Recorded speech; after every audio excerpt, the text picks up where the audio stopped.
Degradação da EN7 condiciona transporte de carga do Porto da Beira para Malawi e Zâmbia. Interdita circulação do batelão entre Climane e Nhaçunge por falta de manutenção. Calor intenso mata pelo menos 200 pessoas em uma semana em Portugal.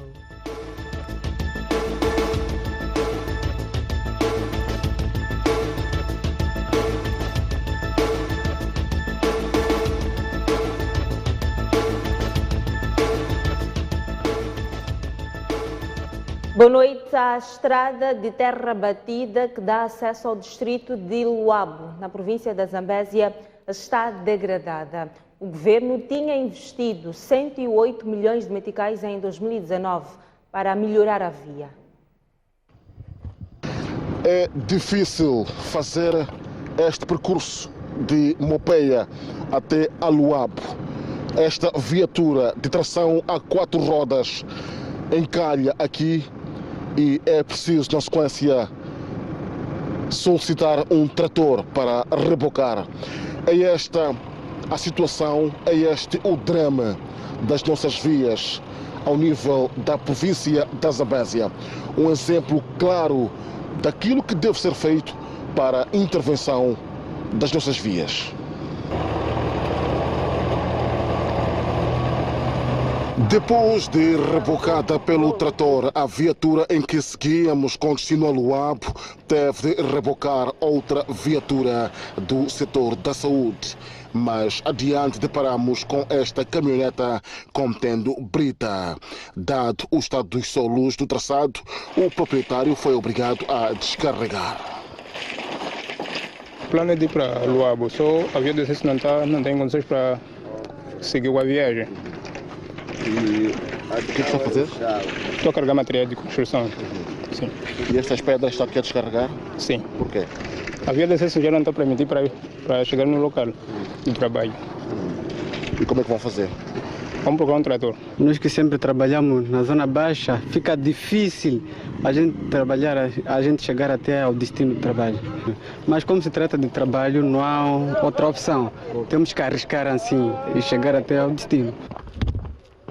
No âmbito de emergência das estradas rurais, o governo, com fundos do Banco Mundial, investiu em 2019 cerca de 108 milhões de meticais para a intervenção do troço mais crítico, que parte do distrito de Mopeia a Luabo, aproximadamente 70 quilômetros.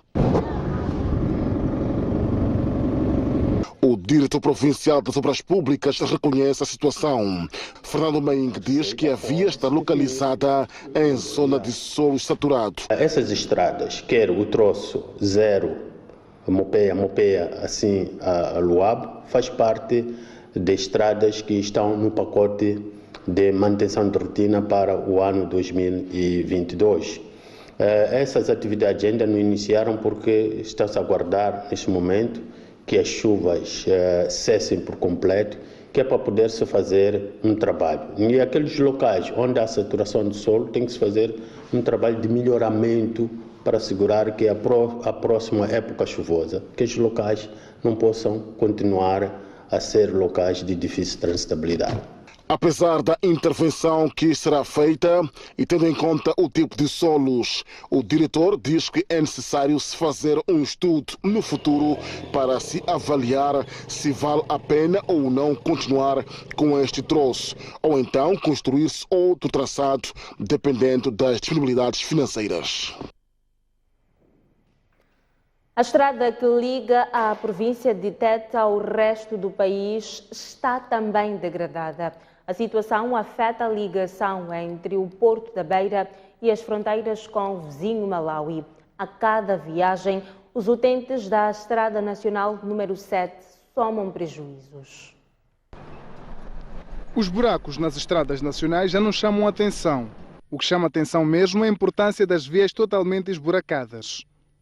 No contexto dos papéis dos países membros da SADC, Moçambique tem como uma das suas grandes funções garantir o fluxo de mercadorias a nível dos países da região e principalmente de e para os países do Interland. E faz isso porque tem condições para fazê-lo através dos portos distribuídos nas 3 regiões do país. Um dos portos está no centro do país, onde nos encontramos neste momento. É o Porto da Beira. Este porto essencialmente serve, além de Moçambique, obviamente, aos países como Malawi, Zâmbia e Zimbábue. E não faz isso só, faz com a ajuda e principal ajuda da Estrada Nacional número 6. A Estrada Nacional número 6, que é considerada a estrada da SADC. Isso porque é ela que garante o fluxo de mercadorias. Mas, para chegar-se a Malawi e também a Zâmbia, não se pode usar esta estrada. Usa-se sim até certo ponto. Depois chega-se à Estrada Nacional número 7. A 6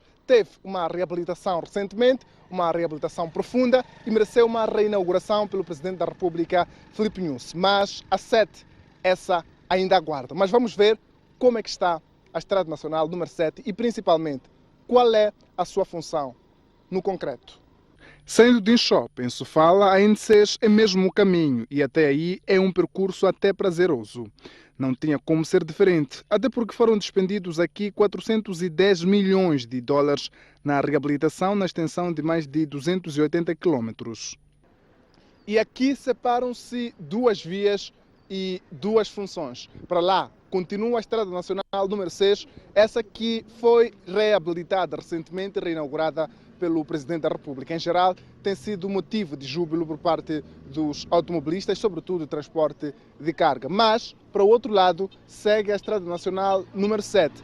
Essa é que é responsável por ligar a província de Tete ao resto do país e também liga o Porto da Beira às fronteiras com o Malawi e também com a Zâmbia. Entretanto, a Estrada Nacional número 7 tem sido motivo de reclamação e de que maneira? Por parte dos transportadores, por estar num estado avançado de degradação. Mas, para que não sejam apenas nossas palavras, vamos ver como está a Estrada Nacional número 7. Vem comigo.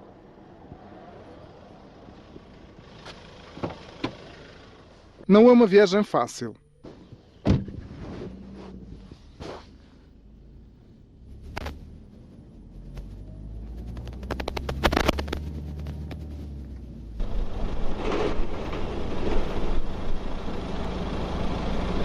Os carros são obrigados a andar como se estivessem sobre uma tábua de jogos de enxuva.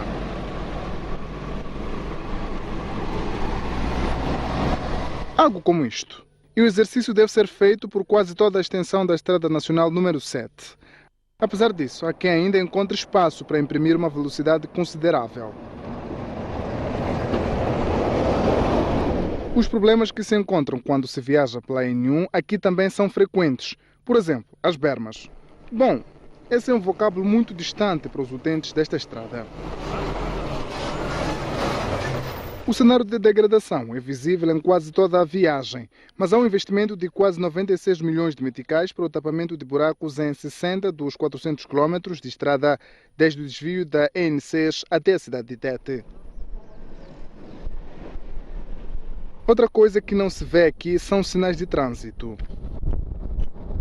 A falta de sinalização piora o trabalho dos automobilistas, sobretudo à noite. Aliás, não é só sinalização. Há crateras também que necessitam de muita atenção. Qualquer deslize, ups. A nossa viagem continua, mas sem luz só voltamos a filmar no dia seguinte, já a partir da cidade de Tete, que é até onde vão os caminhonistas. Depois daí usam outras rodovias para as fronteiras com o Malawi e com a Zâmbia. No sentido contrário, e já com um cenário minimamente conhecido, decidimos ouvir a sensibilidade dos automobilistas. Nós sofremos coluna. Doença de motorista, só sofremos de coluna só, por causa das covas. Ernesto Viagem transporta mercadorias do Porto da Beira para Lusaka há quase 10 anos e sente que as covas da N7 estão cada dia mais profundas. E isso reflete-se na duração das viagens.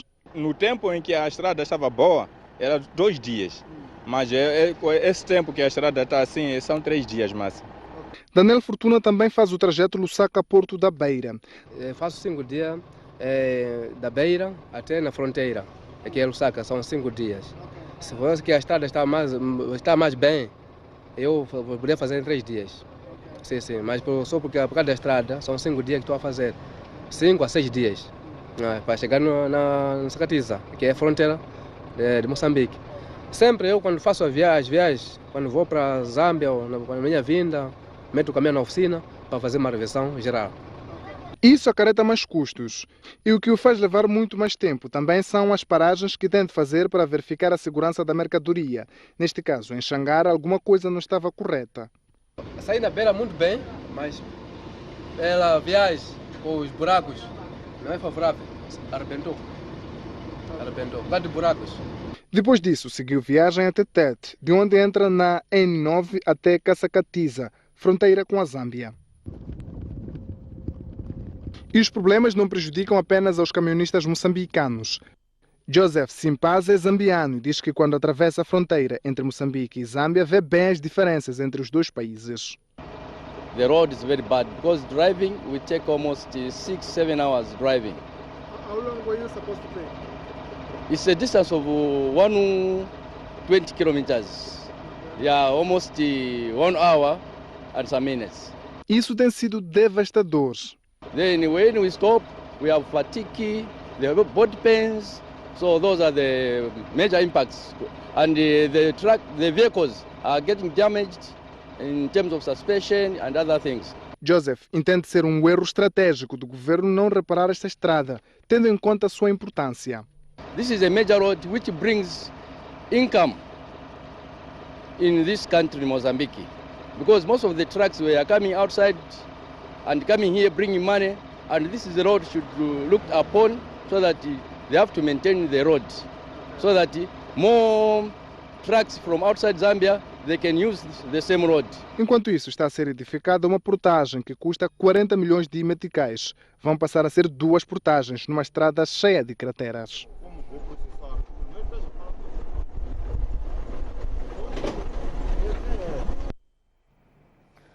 O batelão que faz o trajeto Quilimane-Inhaçunge está parado. A embarcação excedeu o tempo de circulação sem manutenção e, se continuasse a navegar, poderia naufragar.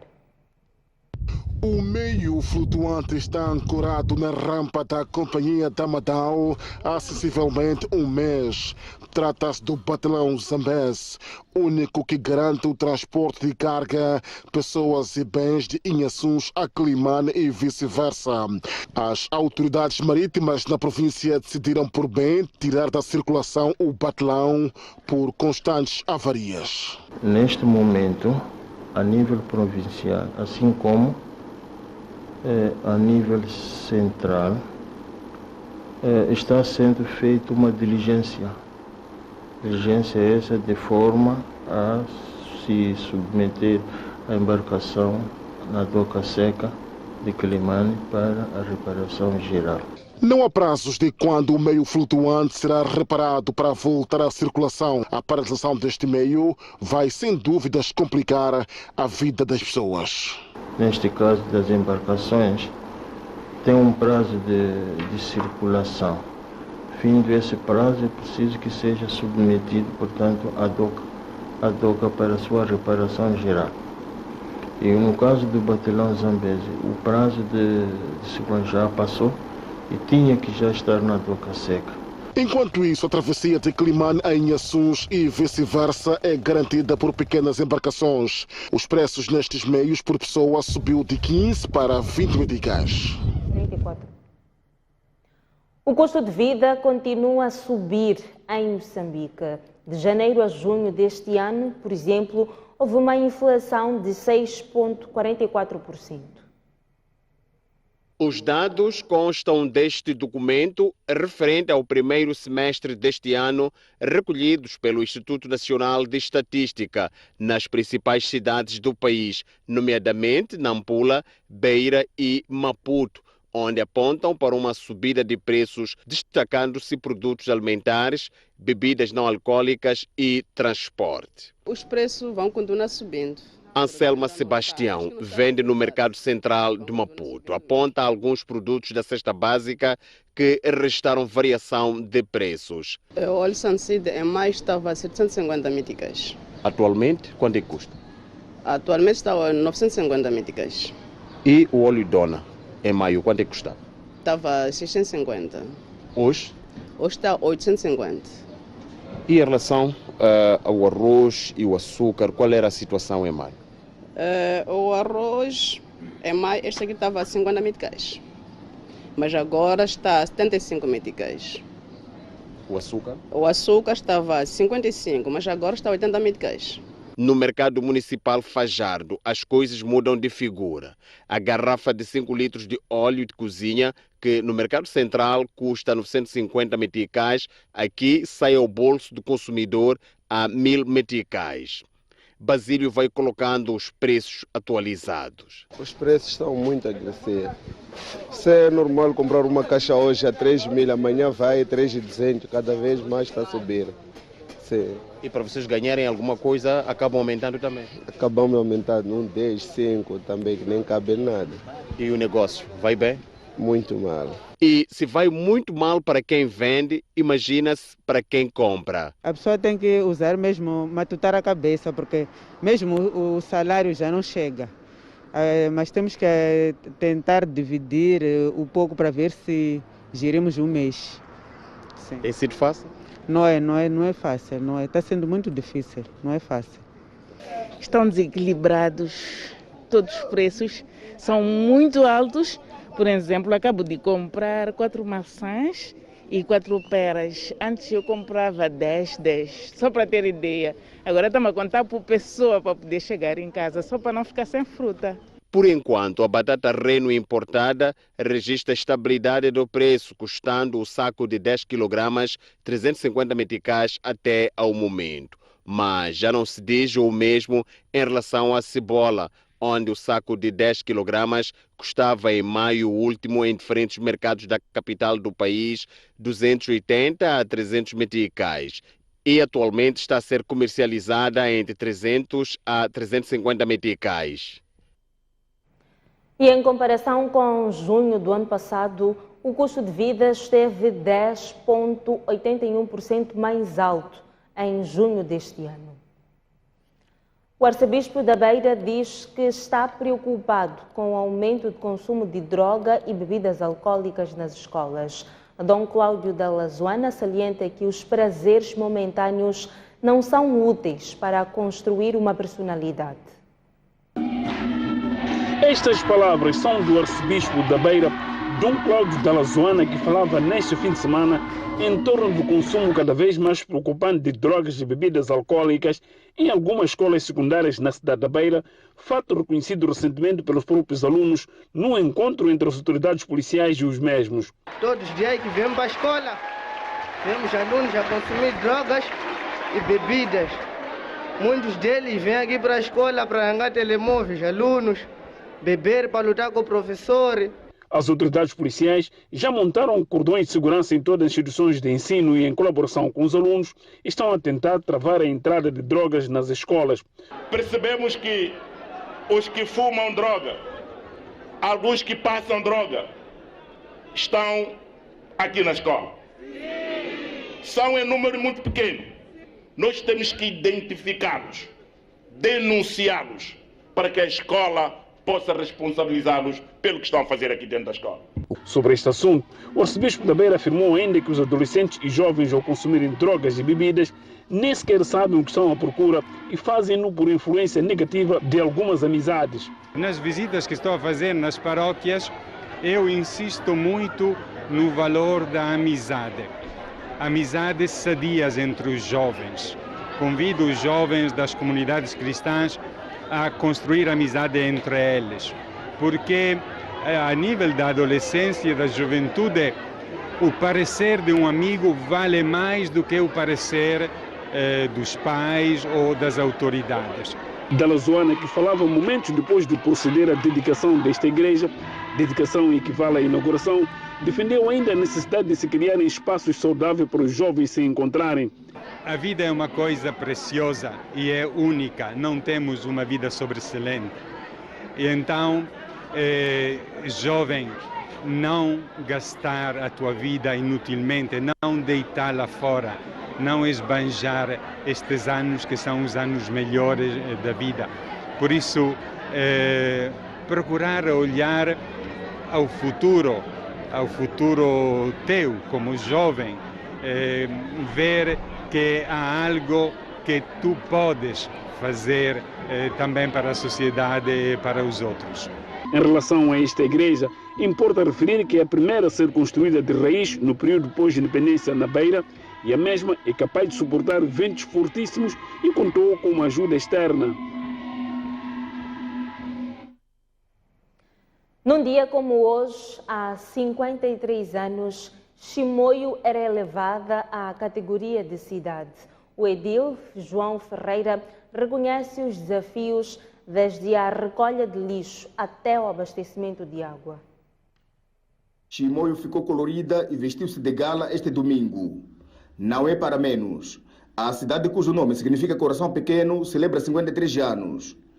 Para os munícipes, a cidade tem vindo a registrar um crescimento assinalável. As próprias praças da cidade de Chimoio, todas elas estão muito mais diferentes do que nos anos passados. Alcatramento, até agora todo mundo já está a ver, todos os municípios estão a ver. É um trabalho visível que Ferreira está a ver. Apesar desses esforços, os munícipes querem mais intervenção da idilidade ao nível dos bairros periféricos. O presidente, neste momento, deve olhar também para os bairros, né? As zonas recônditas da cidade de Chimoio. Estamos a falar de muitos bairros, estou a falar de Nhauriri, estou a falar de Muzingazi, mesmo 25 de junho, Nhamaonha. João Ferreira diz que o município de que é presidente muito já fez ao longo destes cerca de 3 anos e meio de mandato. Mas o assunto água e lixo na cidade ainda lhe tira sono. Estamos cientes que há ainda munícipes que percorrem distâncias longas para o acesso à água. Por outro lado, reconhecemos que há muito ainda por se fazer no que concerne ao saneamento. Porém, gostaríamos de dizer que estamos satisfeitos com a nossa atual situação de recolha de lixos e resíduos sólidos. As cerimônias de passagem dos 53 anos de elevação de Chimoio à categoria de cidade foram marcadas pela deposição de coroa de flores, discursos e momentos culturais.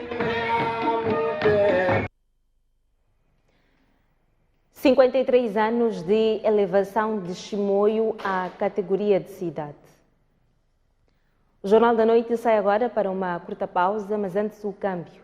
Até já.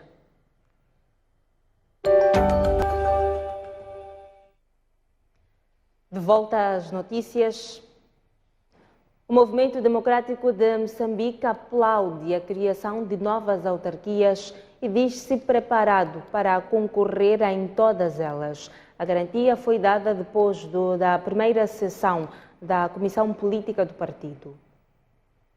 Na última semana, a ministra da Administração Estatal anunciou que os trabalhos para a criação de novas autarquias estão avançados e as eleições de 11 de outubro de 2023 vão contar com essas novas unidades territoriais.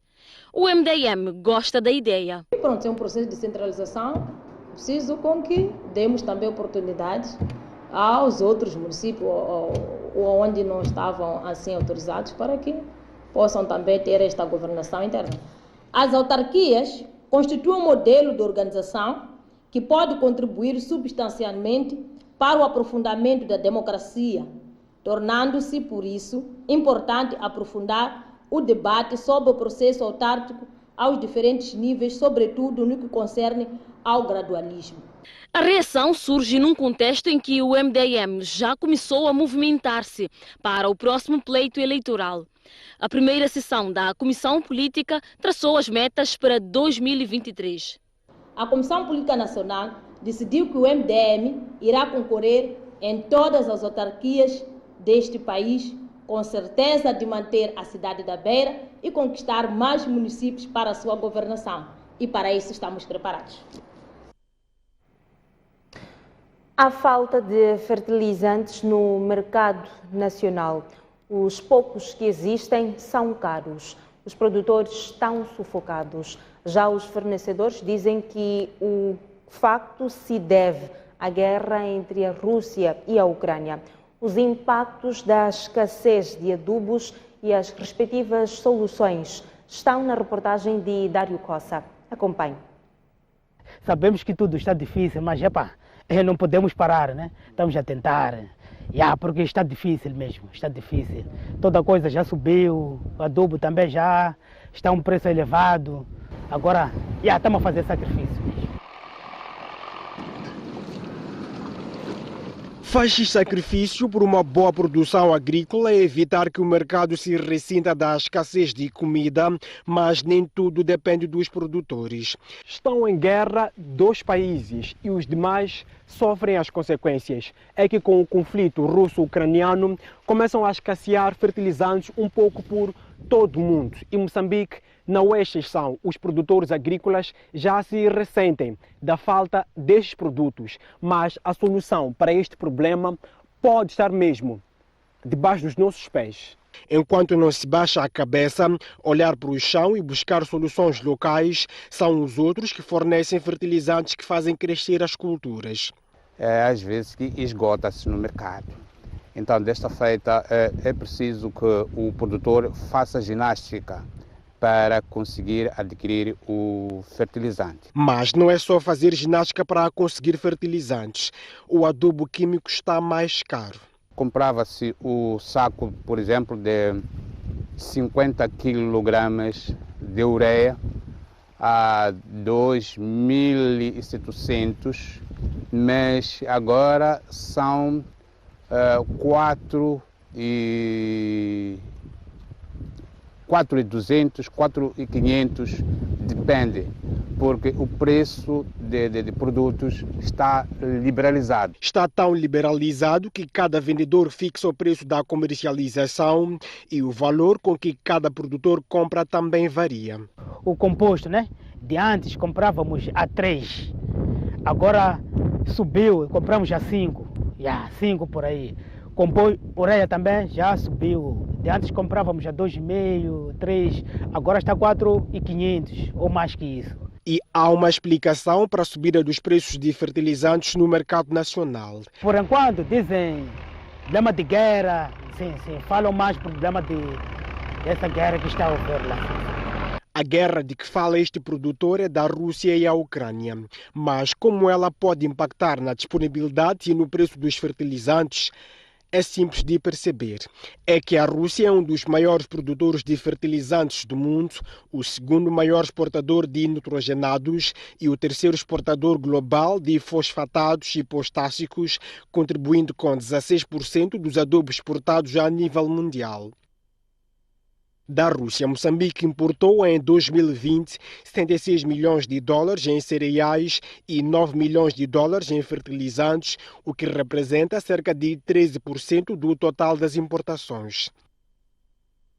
Por sua vez, a Ucrânia forneceu a Moçambique $21,7 milhões em cereais. Ou seja, cerca de 19% das importações de trigo provêm dos 2 países em guerra. Em março deste ano, a Rússia suspendeu a exportação de fertilizantes por causa de problemas logísticos provocados pela guerra na Ucrânia. Uma grande escassez de fertilizante com origem nas restrições na Rússia, na região, não é? Portanto, não tem sido perceptível para o consumidor, porque nós temos conseguido fazer chegar, abastecer as lojas e abastecer os nossos agrodealers.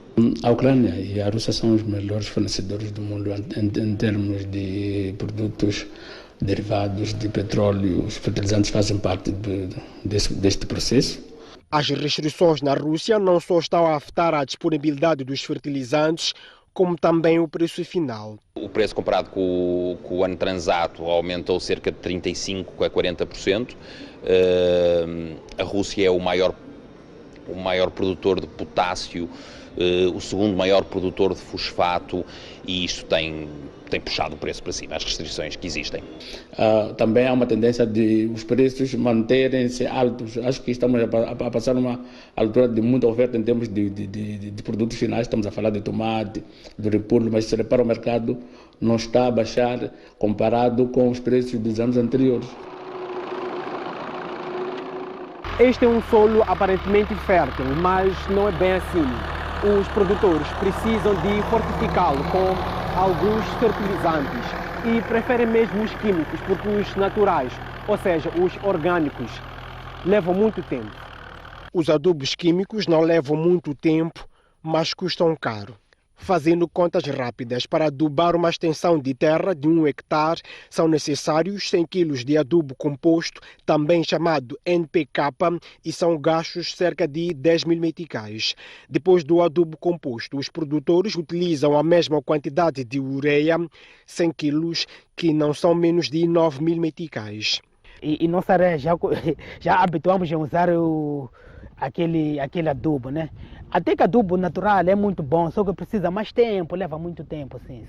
Para 1 hectare, e aplicando o adubo orgânico, por exemplo, ou seja, o estrume do gado bovino, são necessárias 30 toneladas. Agora, para 1.000 hectares seriam 15. Usando químicos na extensão de 1 hectare, os agricultores produzem 1.000 kg de milho que, vendido aos revendedores, têm como resultado da produção 30 mil meticais. O lucro é de apenas 20% do valor total, ou seja, de 6 mil meticais. Diante da escassez de fertilizantes que está a asfixiar os produtores, que soluções locais existem? Na província de Manica, há uma fábrica de produção de adubos químicos que, apesar de importar a matéria-prima de outros países, a guerra entre a Rússia e a Ucrânia em nada afetou. No início do ano, ou no início da nossa produção, tivemos um pouco de dificuldade, mas tivemos que recorrer a alternativas que já vinham na nossa lista. E esta fábrica produz por dia mais de 300 toneladas de fertilizantes e a produção anual está acima de 70 mil, sendo que mais da metade vai para fora do país. Não é porque não queremos vender para dentro do país. São as necessidades ou são as oportunidades que aparecem e acabamos vendendo para o país. Enquanto não se veem os resultados do trabalho que está a ser feito, há que olhar para outras soluções naturais e locais. E uma das alternativas para a escassez de fertilizantes, um pouco por todo o mundo, pode estar nestas rochas. Isso mesmo, nestas rochas, o seu pó pode ser usado para fortificar aquilo que é a fertilidade dos solos. E o especialista brasileiro explica como é que isso funciona. Primeira coisa, eu preciso saber o que é a constituição dessa rocha que tem na proximidade e ver se essa rocha não tem nenhum metal pesado. O pó de rocha deve passar de uma peneira de 0,3 milímetros para que possa ser usado como fertilizante. A rocha tem que ser transformada em um pó na granulometria Filler para que ela possa estar vulnerável aos micro-organismos do solo e às plantas atacarem essa rocha, e atacar esses pequenos microgrânulos e retirar deles os nutrientes que as plantas precisam para se nutrir para a sua produção. O uso de pó de rocha como fertilizante já é uma réplica em algumas províncias do país. Esta é uma mina de granito no distrito de Sussundenga, em Manica. É destas montanhas que uma empresa de capitais chineses extrai o granito que aqui processa e depois revende no mercado nacional e internacional. A mineração produz pó desta pedra e estas plantas na montanha mostram o seu potencial para a agricultura. E o projeto agrícola Arredores da mina de granito está a utilizar este pó para fertilizar os seus campos de batata reno no mesmo distrito. O pó de rocha é lento na conversão de nutrientes. Então usamos o carbono líquido para acelerar a nutrição da cultura. Usamos o 25 mil na compra do carbono líquido para poder usarmos no campo, mas se usássemos o pesticida, que é o pesticida e o adubo químico, teremos usar por aí os 76 mil ou 70 mil para poder fazer a compra do produto. Mas não é só para a fertilização dos solos que se recorre a um recurso local e natural. No caso de controle de praga e doença, estamos a usar a combinação do piripiri, o nim, o futa, o murrege e o sabão. E mesmo ainda faltando 1 ou 2 meses para colher, os resultados parecem antever uma boa colheita. Em 2 meses conseguimos retirar numa planta 5 batatas. Então, consoante anda o tempo que são os 2 meses para poder retirar a batata, teremos mais batata no campo. O projeto acredita que pode cortar mais os custos que tem na sua produção, por isso decidiu recorrer a uma outra tecnologia para produzir fertilizantes. a compostagem. Fizemos o composto a partir de pó de rocha, serradura, esterco bovino, matéria seca e de galhos que a gente recolhe nas florestas. Apesar de que precisa esperar entre 60 e 90 dias para ter um composto de elevada qualidade, os técnicos acreditam que custa menos que usar a combinação pó de rocha e carbono líquido. O custo que gastamos só é para transporte do material, porque nós o que nós queremos é minimizar os custos e maximizar os lucros. Nesse caso, o composto é mais adequado para nós. Neste momento, 350 camponeses que vivem na zona tampão do Parque Nacional de Chimanimana, em Sussundenga, estão a ser capacitados para passarem a usar estas tecnologias. Castigo Chau, que é um dos beneficiários, e este ano viu seus custos de produção de repolho e batata reno reduzirem significativamente, sem perder a qualidade.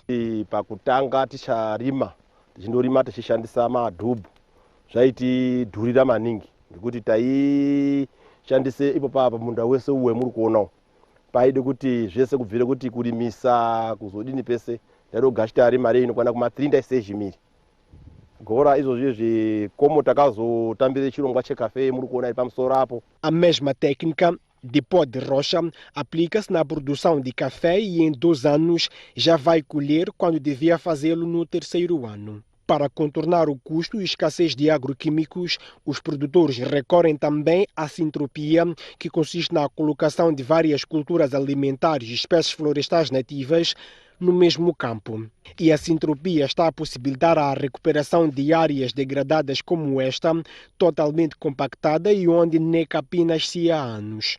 Mas essas plantas que entre si se ajudam, crescem bem nutridas e saudáveis, sem precisar de adubos industriais cada vez mais escassos e caros.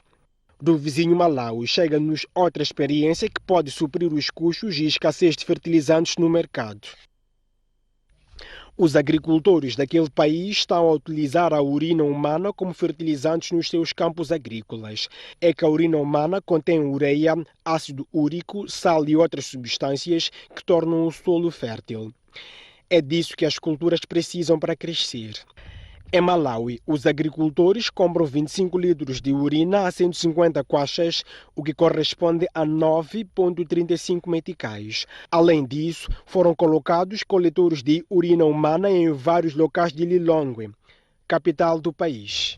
A solução para apagar as chamas da consequência de uma guerra que faz escassear os fertilizantes um pouco por todo o mundo pode estar conosco, faltando apenas iniciativa e um pouco mais de criatividade. As imagens são de Gaspar Chirinda, Dário Cossa, STV.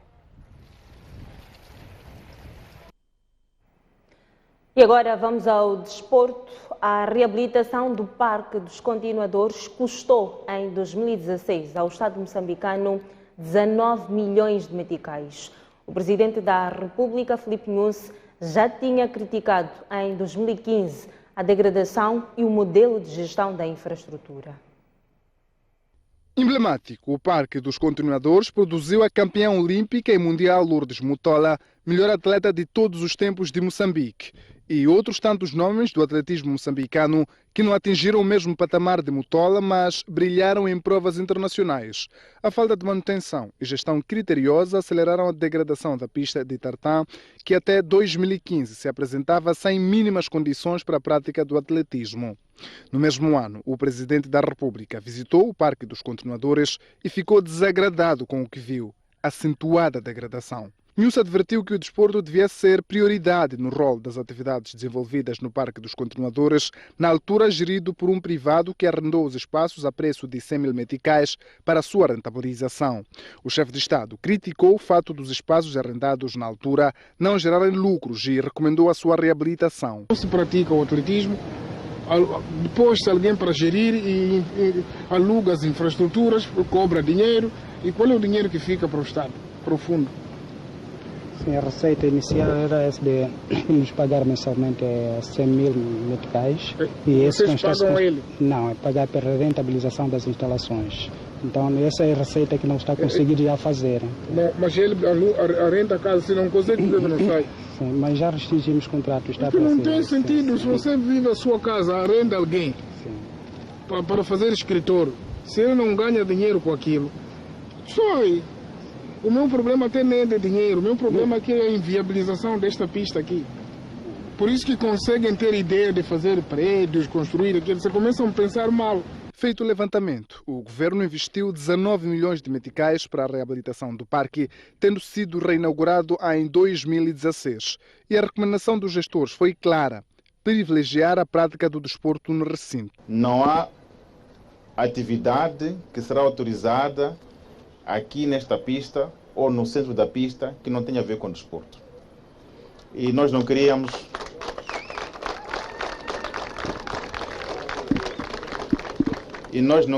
que nos colocassem numa situação constrangedora de termos que indeferir pedidos. Por favor, não nos peçam coisas que não têm a ver com desporto. Para aqui.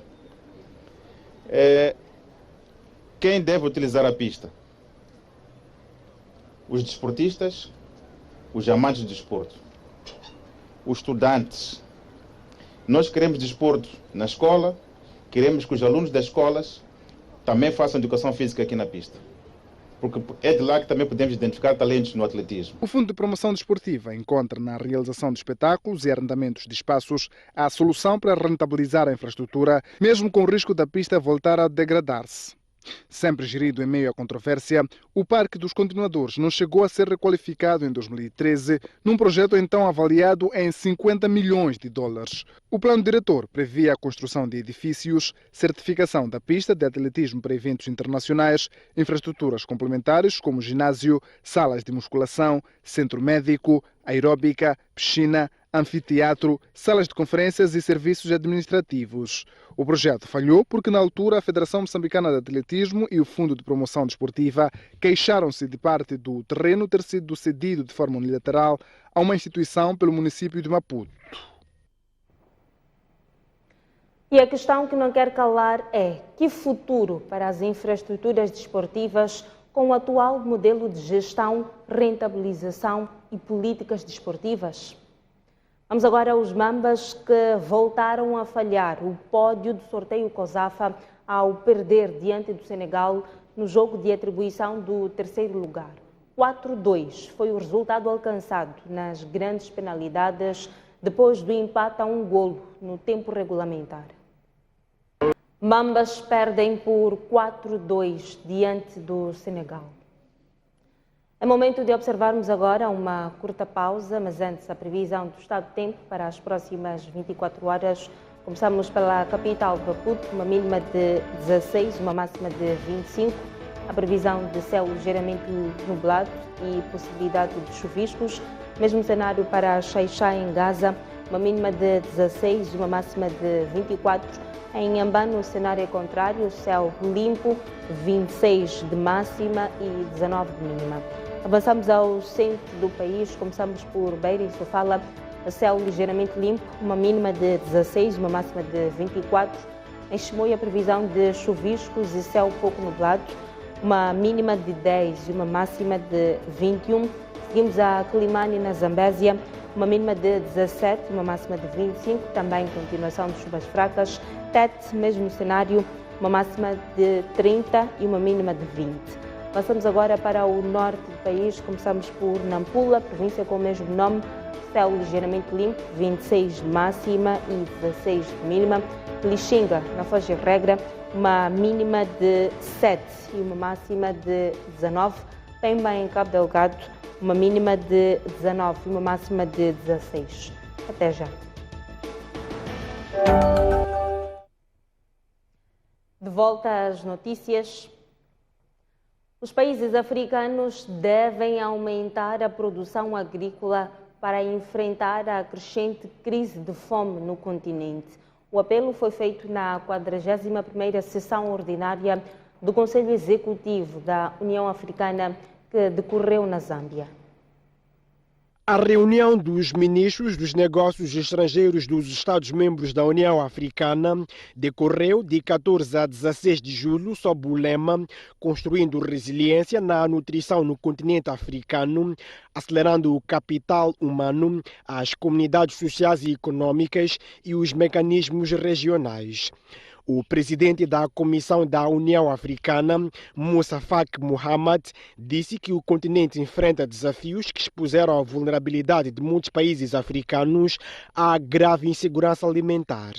Os países africanos devem se levantar e mostrar ao mundo que podem resolver seus próprios problemas, disse Mohamed, instando os participantes da reunião a encontrar maneiras de reduzir a dependência da África em relação aos parceiros de desenvolvimento. Esta é a primeira vez que a Zâmbia acolhe um evento da União Africana desde 2001.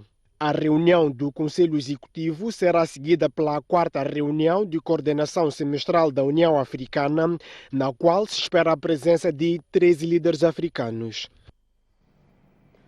Um avião de carga com 8 pessoas a bordo despenhou-se na noite de ontem na Grécia. A polícia local já está a investigar o caso. O ucraniano assegurava uma ligação entre a Sérvia e Jordânia. Várias testemunhas viram-no em chamas e depois ouviram várias explosões. A imprensa grega refere que o piloto teria comunicado uma falha num dos motores e pedido uma autorização para um pouso de emergência num aeroporto grego perto de Palechori. Entretanto, não conseguiu realizar a manobra a tempo. A agência France Press relata não se saber ainda o tipo de carga que o avião transportava. De acordo com os meios de comunicação gregos, a polícia teria recomendado aos jornalistas que se aproximaram ao local para usarem máscaras. Embora haja especulações de que se trate de explosivos, decorrem ainda investigações para apurar os fatos.